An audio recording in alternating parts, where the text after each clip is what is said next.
This is the home where the 16 children were being kept. Neighbors that live just across the street say if they would have known what was happening, they would have jumped in to help. Nobody on the search team woke up expecting to rescue 16 children. They came to a rural property in Vinton County, Ohio, and within minutes, they're there to serve a search warrant. And the entire operation just changes. Radio traffic changes. Of course, the priorities change. And every investigator on that scene now has to change in what they were trying to do initially. It's disgusting, and I didn't sleep a whole lot last night, and I prayed a whole lot that that all them kids get better. From search warrant all the way to, at this point in time, saving people's lives. Nobody could have thought of what they were going to run into. And later, the Ohio Attorney General would describe what investigators encountered as pure evil. It looked like something out of a third world country. That's how Ohio Attorney General Andy Wilson described the conditions inside the home where investigators say 16 children were being kept. Just almost beyond comprehension that this stuff can happen in our country, and that it can happen in a house at the hands of people who are in charge of taking care of kids.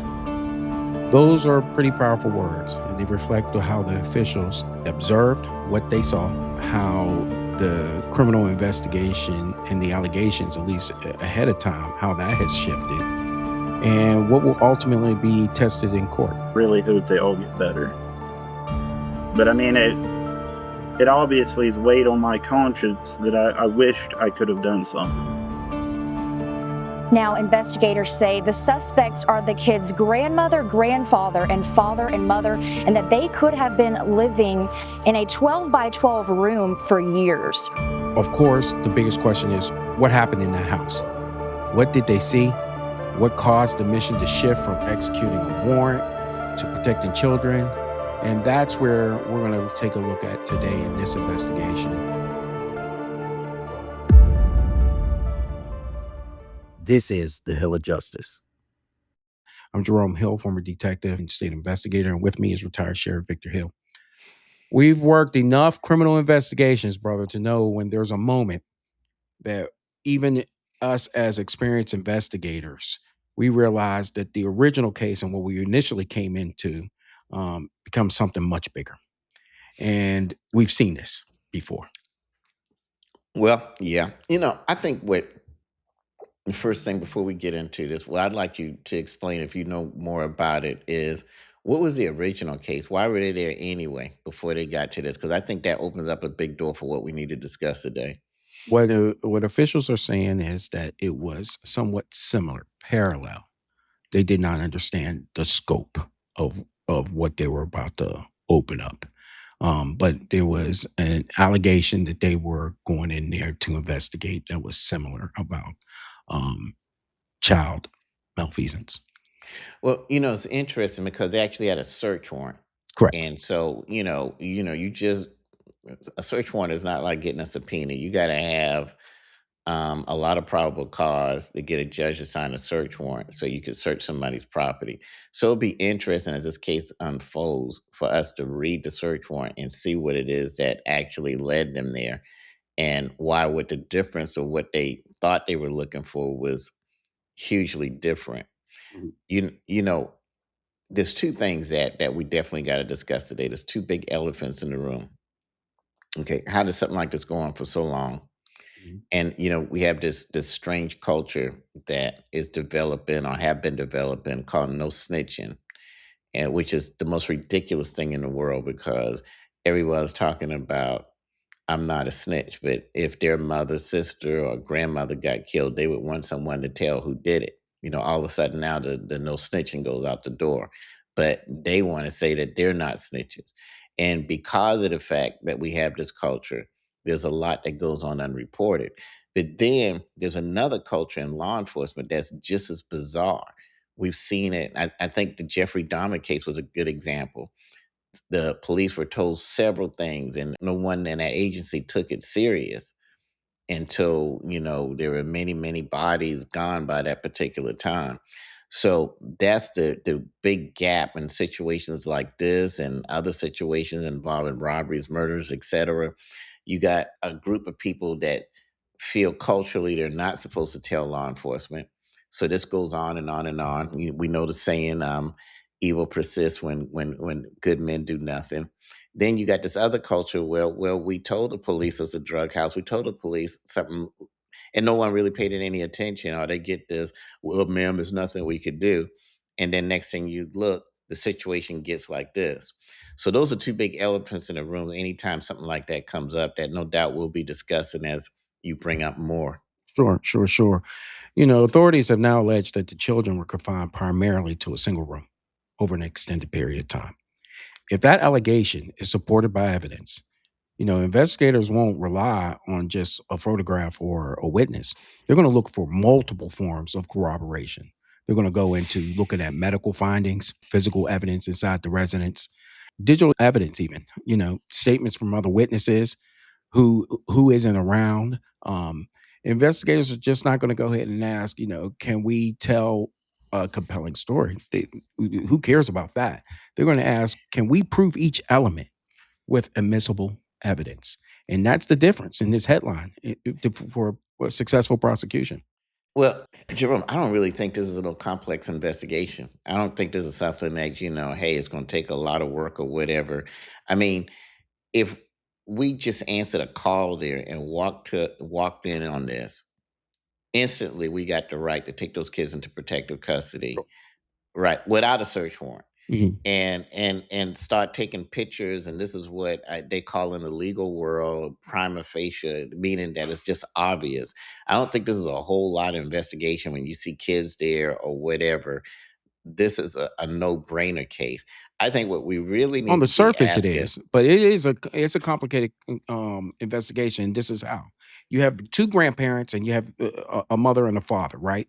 Mhm. All of them, although living in the same house, you got to go ahead and you can go ahead and assign blame to each and every one of them because they all should be mandated reporters, especially if there's child abuse. If one Exactly. knew and the other one didn't, but there's levels of charges that each and every one of them will absorb. That might be more than one person than another. For example, if you have a child, and let's just say the parents went about saying, "Hey, guess what? I had my son, you know, told me he would kill me if I don't do A, B, C, and D." You add on another level of complexities I that don't see nothing that complex about it. I I mean, you really and I don't. don't, but Yeah. that's not what the court's all about. The courts will go ahead and their attorneys, let's just say they all get separate attorneys. You got a complexity there too. I don't see it. Is messed up as the court system is and the bureaucracy. This is a plain and simple case. Uh, they really don't stand a chance with a jury. There's no way a jury is going to listen I to agree with you something on that. like that. I think the real question in this case is what I would be looking at is how long did this go on and how many people saw something and didn't say anything? I'm not saying necessarily it could be charged, but I mean, there's a problem there. And then how long did it take law enforcement to do something? I mean, it's interesting that they got a search warrant. I want to read that search warrant because in situations like that, normally what we do is a welfare check. And Mhm. you do a welfare check, you knock on the door and say, listen, I understand there are kids here. We need to see them. You don't really need a search warrant for that. Not unless they went there and they were refused entry. So then they went back and got a search warrant. The search warrant thing fascinates me because been on a million cases like this before.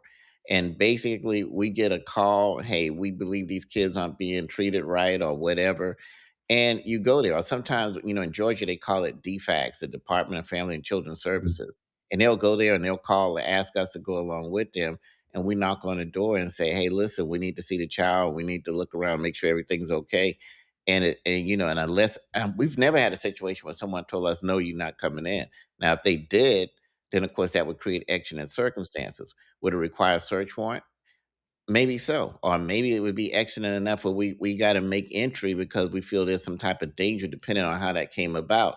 But it fascinates me that they had to go get a search warrant. It fascinates me uh, that for something like this, because on a welfare check, we've gone in and seen people in deplorable conditions, taking them into protective custody, not necessarily children, sometimes elderly people Mhm. that they're being cared for, and we go in and check and it's deplorable conditions. We immediately take custody of them away from this person and make an arrest. So I don't see the complication. What I'm trying to figure out, how long did law enforcement know about it? How long did it take them to act? And what was it that made it necessary for a search warrant? Well, That is what fascinates me. the search warrant in itself, I would gather from a little bit from what you're saying on what we've uncovered. The child abuse portion may have not been the primary charge or the primary thing that they were looking for. Maybe they were using, the parents. However, this all shaped out and turned out to be. I'm not quite sure if they understood the breadth of what was going on with 16 children. Because although you say it's not complicated, to me, I could see very big avenues of complication because, you got the four adults who are charged. Naturally, people want to go ahead and know, where did all these children come from? Were they born to the same parents? Because you might be talking about incest, I agree maybe with not, that. Right. maybe, what was the relationship to each and every adult, and who was responsible for what and who, for everyone that was in that Well, house. It that's could why I be want to somebody know. else too. That's why I want to know what the search warrant was about. Maybe, Sure. maybe the search warrant was for DNA. I don't know. Yeah. Maybe And that's the someone other said they part think too. it's incestuous, and well, we need a search warrant to see if we can get DNA. I don't know, but it's interesting to me what about the search warrant and the fact that no one's saying what it's about. Because I mean, search warrants aren't secret. I mean, usually you can get access to what the search warrant is about. Mhm. That's almost like a police report. Maybe it's different in that particular state, but it's not what people say during press conferences that interests me. It's what they don't say, and Right. that's a big gap. We got a search warrant. What was the search warrant for? What was the lead for? Was the lead because of the kids, or was the lead because of something else? And then you found that out. Because were you really there for drugs, and then you saw this? And then well, it's bigger than what we thought. We heard that the kids might not be living in the best conditions. Well, that meant you weren't even there for the kids to begin with. Right. Right. Right. So that's the big gap in question that I want to know. What's the search warrant about? Because usually in these type of situations, it's a welfare check, and then that welfare check, you pretty much see everything in plain view, and you go from there. Sure, sure, sure. I think that it's important to note in this particular county, Vinton County, um, 4 years prior, there was an incident with five adults who were that were charged. Of course, officials went into the home. It was a narcotics search and raid, and they discovered three kids in deplorable conditions. And we're back at it again 4 years later.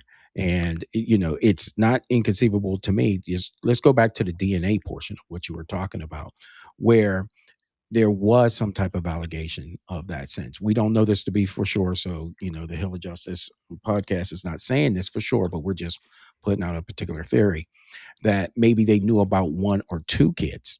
Now, the problem with that is that these children ranged anywhere from 1 years old all the way to 18 years old, 16 of them.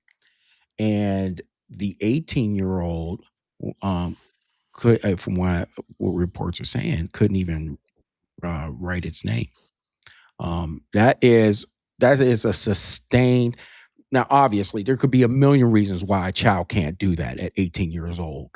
First thing that pops up into my mind is it could be because of the isolation, and that could have some cognitive problems for a Right, child. right. So that gets back to what I'm saying, Jerome. So was this 18-year-old enrolled in school? Did they just graduate from high school? Or did they never go to school? Did they That's the just other stay part too. home? You see, no one's saying that. And that's what I'm getting at. If you got a child that grew up 18 years old and never set foot in a school, or left school in the third or fourth grade or whatever, it would seem that somebody around there saw something. But of course, we got this no snitching culture where nobody wants to tell the authorities. I think there's a problem there because it's so-called not cool to be a snitch. Again, not cool to be a snitch until something happens to you or your family. Your house gets broken into. You want someone to tell you who did it. But you push this narrative about that. So there's a lot of gaping holes in this that's not being said, because the search warrant, I doubt seriously if the search warrant was to look for kids, because this is something, if they got anything close to a Department of Family Services like every state does, this could have been reported to them and they should have already been aware of a situation like this and done something. Somehow I get the strange feeling that we're going to find that there was a ball drop by government malfeasance. Hmm. Yeah, I'm with you on that, and the thing that you're talking about, in addition, is how to prove this case, and what's going on, what it would take to prove this case. So, of course, we're going to have to go ahead and start with the records. Of course, we're looking at birth certificate records, looking at medical records, we're looking at hospital records, we're looking at all types of school records if they exist, because we need to know that. We're looking at vital statistics.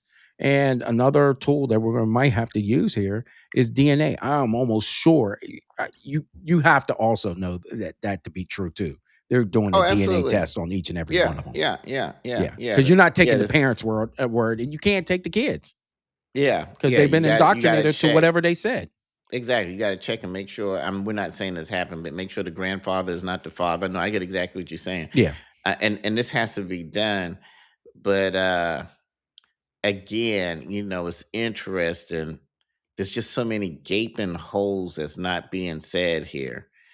And, I saw a picture of the house. And, when they say a rural town, there are some houses that they're off in the woods and there's no contact with anybody else. But it didn't look like that with the picture I saw. And maybe, we can't trust the media to give us accurate anything. So maybe that was the wrong house. I don't know. But it looked like there were other houses in the vicinity. It didn't look like this house that was down a dirt road by itself, where unless you go down that dirt road, you don't know what's going on down there. Right. It Right. appeared to be a house that's in proximity of other houses. So that means that the neighbors around had to have seen or know something was suspicious. Another point that we need to look at is, who's the landlord? I mean, are these people actually paying rent? They don't look like the type of people that would pay rent on time. And if they are, if a landlord has had to be aware at some point of the conditions of what's going on there. Now, don't get me wrong. I mean, I'm not saying landlords get to go and inspect all the time. Some landlords, as long as they're getting paid and they're getting direct deposit and they don't hear anything, that's fine. But I don't believe this is a situation like that. They don't look Mhm. like the direct deposit type folks. And whoever owns that property, uh, what did they know? Mhm. And what did they not say over all of these years or how long they were there? Yeah. Well, you got that, and you got the child was 18 years old. Where's the census? They went there. They had to go there. They had to go in and ask who's in here. That has to be brought up too. So I that's agree. why this case has to be, I don't think it's just as cut and dry as people might think that this case is. So there's several things at our disposal that we can use to build this all out. So and it's a great point that you just made. So building out the case even further, of course, once we know who every child is and who their legal parents are, and if they lived in the home or not, who had responsibility for their care, and to begin to understand who may have had that type of care is also where the legal duties begin, because we then have to go ahead and talk about decision making authority. So that's the clarity that they need to have. Initially, they're going to scrub social media, obviously, if they are involved in that. We don't know. I would imagine that they weren't, but at this point in time, anything goes at this point. But why I say this case becomes more complicated, because if we're talking about incest, we're not talking about them throwing the key away. We already know that that's going to happen, right? We can suspect that. But then you got the incest. We got the sexual assault that's being involved, and how deep is that? Then we've seen cases too where We have abortions of some sort. We have kids that didn't make it and they're tied into the backyard somewhere. So that's why I think that this has room to breathe somehow. It does, but brother, the only thing I part ways with you on is I just don't see the complication. The complication was resolving the problem, which obviously took 18 years to resolve. But as far as now, but the mission, get the kids out the house, get the parents locked up. That's pretty much it. And Oh if they yeah, I don't mean get, if you're and talking if they about that, don't, right, and if they don't get, I mean, of course you can do DNA or whatever, but the charges just off the initial is going to be enough to probably hold them in jail for a long, long time. And if you want to oh add right, the other, without a doubt, yeah, if you want to add the other charges so that the younger people could be there until they in a convalescence jail, I mean, you can do that, but you know, which will I happen, don't, right? yeah, Superseding indictments are coming. yeah, no doubt, no doubt, no Right. doubt. Yeah. But Right. it's not. But that's not.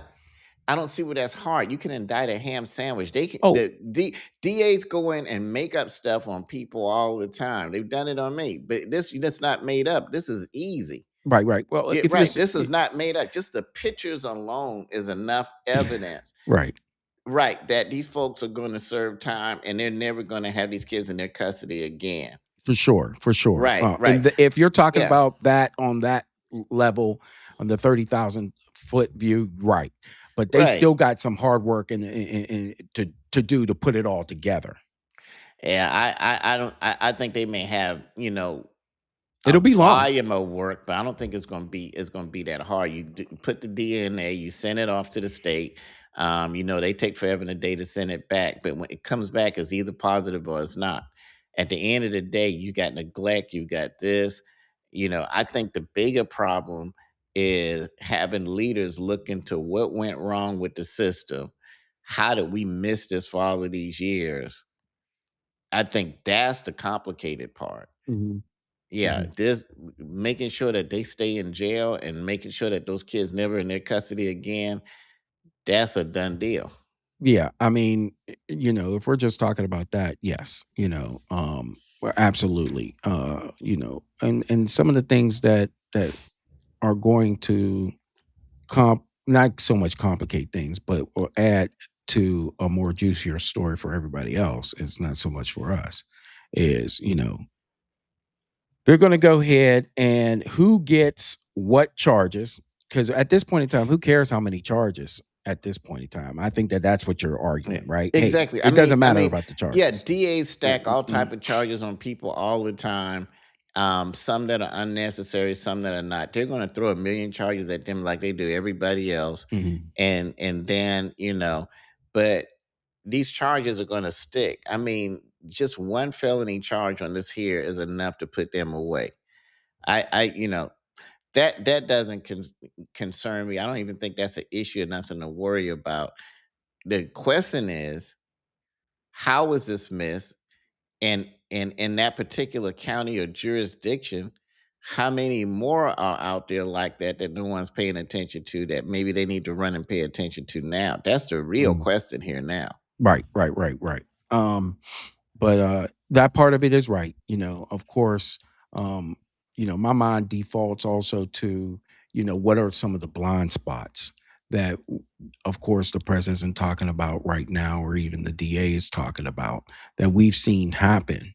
That, naturally, when you see it seems cut and dry, but then let's find out if those kids, if all of them were part of are they part of that family? Maybe they're Oh not. yeah, they Maybe might. Yeah, they might be. Right, right. And right, yeah, and and that's that's where the part. complication begins. I, I I don't think it's complicated. I think you just run a DNA test, and who's a part of the family is a part of the family. And if they're not a part of the family, you just figure out where they came from, and then you might have some more people to lock up. Hmm. Yeah, But yeah, but I again, you and I agree on everything on this except this. Where we part ways on in this, the complication of this to me is how did this slip past law enforcement for so long? If it's a small town where everybody knows everybody. mhm, So that means the beat cop or the beat deputy knows everybody. mhm, It gets back to that old analogy I used to always talk about. If everybody on this street knows there's a drug house there, if the cops know there's a drug house there, why is there still a drug house there? When Mm, people used to ask me, hey, are there any drug houses in Clayton County? I'm like, if they are, they're there because I don't know about them. Because the minute I know about them, I go and I shut it down. Sometimes the same day. So there's no drug house that's going to exist in my county that I know about. Because if I know about it, I'm gonna shut it down. So mm. you're telling me that this is a rural community and nobody knew what was going on, not even the local deputy that's patrolled that area for a few years. That's what's complicated to me. Mhm. Right. And if this is to be believed, they were living in all those kids in one room, a 12 by 12. It, That can't be true, but right, right. that's And crazy to again, me. I didn't see this long dirt road, a dirt road that's about a quarter mile or longer that nobody goes down unless they live back there or know somebody back there, and they're just in the middle of nowhere. And we know what happens in those type of situations. Because unless the police is called there, they don't even go there. So anything could be going on. I didn't see that in the picture. Unless it's a wrong picture. I saw a house, but I saw houses in other areas there. These folks had to come outside at some time. You know what I'm saying? Sure, At sure, sure, least the sure. 18-year-old. I'm not saying the kids did or whatever, and nobody said anything or whatever. Was it just, well, oh well, they're kind of strange.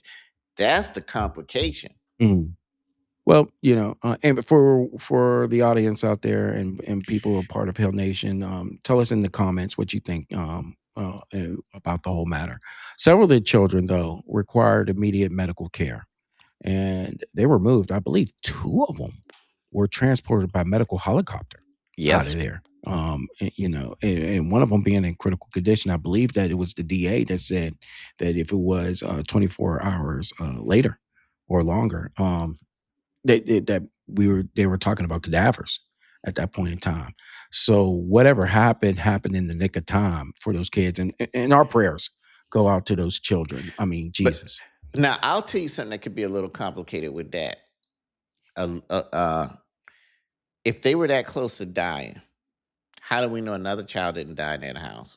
That's How my do we point. That's know? what I was How saying. do how do we know that there isn't a cadaver around there? I mean, and I'm not saying complicated. I think that's the wrong word. But what I would do is make sure it's a complete investigation. I would run a cadaver dog around that yard Sure. and through there to make absolutely sure that there isn't a child that passed that was buried or something like that, Hmm. Hmm. to make sure it's thorough and complete. Because if you had two kids close to death, how do we know another kid wasn't born and died at some particular point? Yeah. Right. Yeah. But again, you know, Yeah. Because now bizarre. we're talking about medical evidence being now central to this case in many ways. The doctors become witnesses. Medical records become evidence, and so this is part of the examination that'll help us answer these critical questions about the Right. timing, the injuries, the nutrition, and the overall health of these kids. And the courtroom may ultimately hear not only from the investigators, but they're going to hear from, I'm sure, the pediatricians or the pediatrician specialists out there, emergency physicians, and possibly a forensic medical expert talking about this Yeah, stuff. yeah, if somebody dies, yeah, Yeah, absolutely. you know, But again, when you walk in a house and it doesn't take a pediatrician to see when people are malnourished, when conditions are filthy or whatever. Again, I think the only thing you and I part ways with on this case is I don't think this case is complicated at all. I think mhm, what's complicated is the malfeasance of leadership in that particular area and some type of breakdown in the community where that's normal and they don't feel the need to report it to authorities. Or it could be, it has been reported to authorities repeatedly over the years and nobody did nothing. You had a deputy doodah and a laxadaisical sheriff or chief that, well, you just can't get in people's business because there are people in law enforcement that are very lackadaisical mhm, and they're not proactive. they're not trying to really, look into anything unless, it's kind of like a situation, I know a situation like even in my county now, if the suspect doesn't leave a fingerprint or their driver's license, nobody's really looking. Mhm. And maybe that's the situation that we're dealing with here. So was it something that nobody reported? Or are we going to find out later, like Jeffrey Dahmer? There was several reports, people calling saying, "Hey, listen, there's this smell. It smells like a dead body." Is it? Mhm. And law enforcement came and didn't take it serious until something happened on a fluke, and they actually got in there and saw a body. But a whole lot of people could have been prevented if someone took it serious and really started asking some questions. So here we go. That's what I want to know. That's what's going to get complicated. I want to see, I want to know, was this never reported until now? Or were there reports all over the years of this? And folks just, yeah, it's nothing we can do about that. Or, well, I don't know about that. Or just didn't care. That's Yeah. when it gets right. And then this goes on for all these years when somebody could have intervened. Kind of like in my county, there were massage parlors for as long as I've been a cop there. And there was sexual servitude going on at these places. And nothing happened for years until I became sheriff and shut it down my first term. Had we not done it, they'd still be there and there'd still be women there in sexual servitude. Mhm. So that's what interests me. Was this something that they've heard about for years, just like that drug house has been there for 15 years that everyone knows sell drugs and the police know, and they're just like, okay, well, every now and then we'll ride by and people will run off and that's all we can do? Mhm. Or was this something that just came to their attention? That's the elephant in the room that we're going to have to come back and address once that information becomes available. Right. This is not a complicated case if you're talking about a whodunit. Right. That is There in you that go. sense. There you go. Where the complication becomes is all the ancillary issues thereafter, and then the evidence will point us into certain areas. You know, even down to the detail, the measurements of the layout of the room is critical in this case. Here it goes. Do we have, when we mention this, do we, of course, the assault nature, sexual assault nature, what may have happened in there? We're also talking about, do we have others that are no longer with us in the curtilage around the home? Or were they, was there something flushed down to, anything could be something buried in the basement in those areas, because they do have basements up there as opposed to down here in Right. Florida. So there's a myriad of, with that being the complication as opposed, but not the who done it. Exactly. Okay. Right. Well, Yeah. right. Finally, something we agree on. Right. So we got all these, and unfortunately, we're talking about, for some of these children, having decades of psychiatric help that they're going to No need. doubt. No doubt. Maybe the tiniest ones, if they're resilient enough, and it doesn't remember what happened to them, they can go ahead, and then others are going to have suppressed thoughts later on. That's where that's so heartbreaking. And if we find out that others have perished, that's going to add another dimension to this horrible tragedy. Man, 16 Absolutely. children in a room. I mean, the bugs, the feces, everything that was Absolutely. explained in that presser was, and for this DA who's never seen anything like this before, it took him away. Right. Right. So, Well, but let me tell you something. This is why I hope this DA is taken away from. If we find out, if there's proof that law enforcement has been told about this over the years, mhm. if there's proof that it was like, oh, it's nothing we could do, or, well, we just can't go knock on someone's door, which is a lie. And you hear stuff like this from these lackadaisical leaders and officers. If there's no one strong enough to make them do their job, make sure you pursue them. Mhm. Because Oh if yeah, they'd done their job, we wouldn't be here. And that's yeah. what's going to be interesting. And everyone who is identified and can be proven as a mandatory reporter, and they didn't do their job, Absolutely. they need to get nailed too. Absolutely. We took out 16 kids out of that little home. 16 kids. I hope the day comes where legislation is passed where everyone is a mandatory reporter. Hmm. I mean, how can you be on a beach and watch a woman get raped? Well, you're not a mandatory reporter or whatever like that. If you see anybody, there should be. I don't think we should make it mandatory to necessarily act. If they do act, I think they deserve some protections because they'll go after a good Samaritan trying to help somebody Mhm. if it doesn't turn out right. But I think that anybody can get on the phone and dial 911. That's the act that they should do. That's the act that Bare they minimum. that at the bare minimum, Mhm. you sit there instead of dialing 911 or anything. You're filming because sometimes that can help later for evidence, but it's not helping the person who's being raped, robbed, or murdered.